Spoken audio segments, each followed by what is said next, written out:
In this video, I'll be showing you how to make your art look instantly better just by knowing this one vital process many beginner artists overlook. And don't worry, I won't be telling you to just practice or draw more or pray to the art gods to give you extraordinary talent overnight, turning you into the modern day Picasso. Because as good as that advice is, it wouldn't be as helpful in this context because we want to see results fast. Realistic ones, at least. And if you really want to know how to improve quickly, what you need to know is learn how to finalize. Finalizing can add so much improvement on your work, and just doing these tiny steps can make a huge impact and show drastic improvements on how your artwork can look. Not convinced?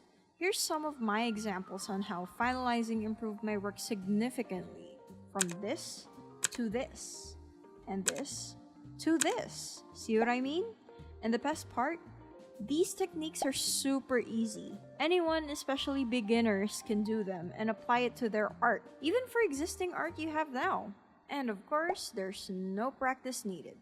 By the way, if you're new here, hi! Welcome to my channel, I am Flo, and these are some of the easiest and foolproof ways I've learned over the past years on how I finalize and improve my art pieces in just a short amount of time. Once you learn these techniques, you'll be amazed at how much these small steps can enhance your art, and I guarantee you'll see improvements instantly. So make sure to stick around till the end of the video to know this special process so you can apply this to your own art.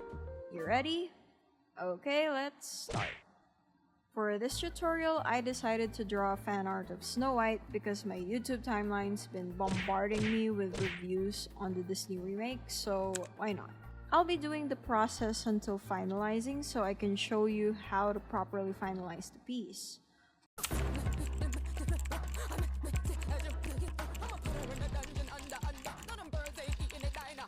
Okay, so at this point, after the first step of creating art from sketch, grayscale, and base color, this is what I have right now. And I can stop here if I want to. Granted, it looks decent enough, right? Good, great, yeah. But this is where the magic happens.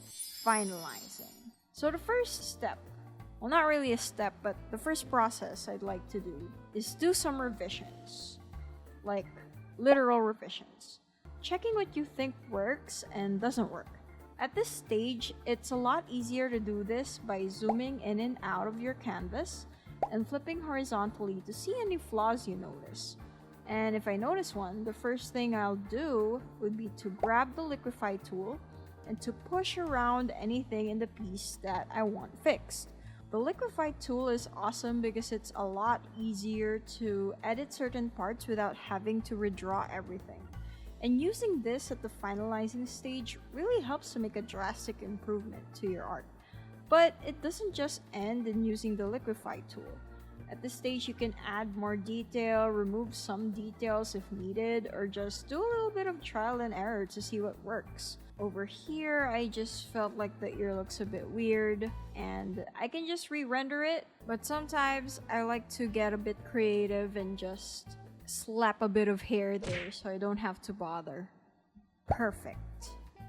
Remember that you can revisit the other techniques and revise as you go. Same thing for the other techniques mentioned.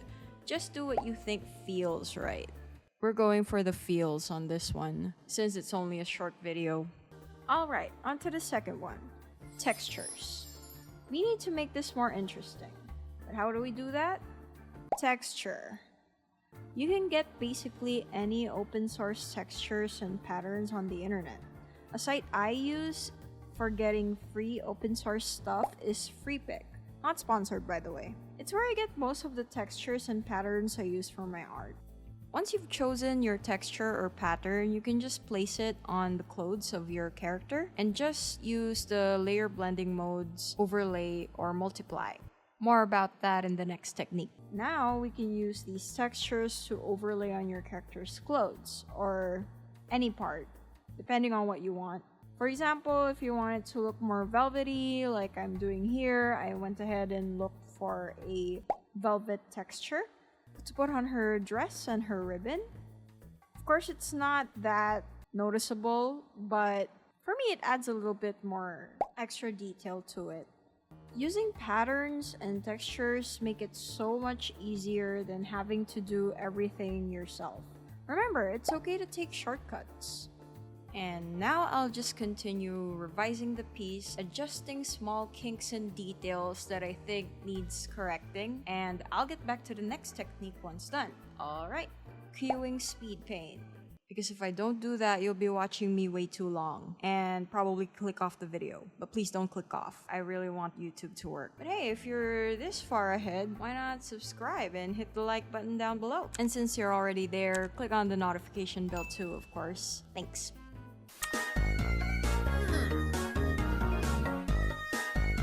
Now for the third technique I like to use, blending modes.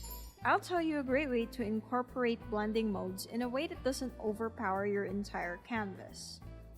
These are basically the types of layers that you see here in the settings of your layers. Most blending modes I use are the multiply, overlay, and add glow blending modes. Of course, you can experiment with whichever one you like most. I try to limit the blending modes to 2 to 3 layers to not overpower the subject on the canvas. There's a whole lot of blending mode types, but for this video, I'll just tell you 3 of the blending modes I usually use and what they're for. These are again multiply, overlay, and add glow. For multiply, it makes the dark colors darker, while the white and light colors are more transparent. For overlay, it's similar to multiply, but it adds a bit of contrast to it. And for add glow, it basically adds a brightening glow effect of a color that you use. Let me know in the comments if you'd like to know more about these. I can make a separate video explaining the different blending mode types if needed. So yeah, blending modes really give an additional spark of magic to the work. Another technique I like to do is adding rays of light depending on what I want the viewer to focus on. So for this one, I wanted to highlight the face, so I added a blending mode layer to focus on the eyes and the face. What I personally like to do is add a touch of color to highlight the edges of my character, like how I'm doing here with the blue light. The reason why I chose like an indigo blue, and again this would entirely depend on the mood or style you're going for, but it's a really great technique to add an interesting light effect to your illustration.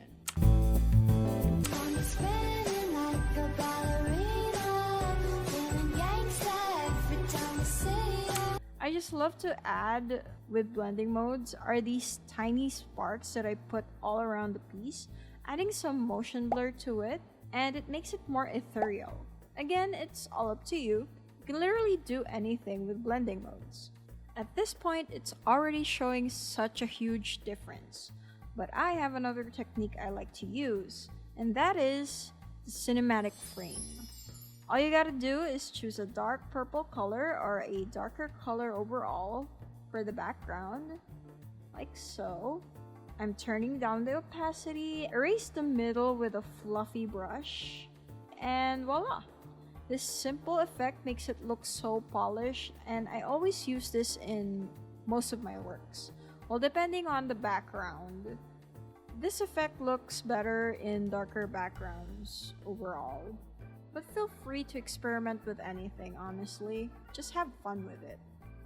Now look at the difference. Before, after. Alright, hopefully this video helped you improve your art. Comment down below your thoughts on these tips and maybe even share any finalizing tips that you have. I'd love to hear it.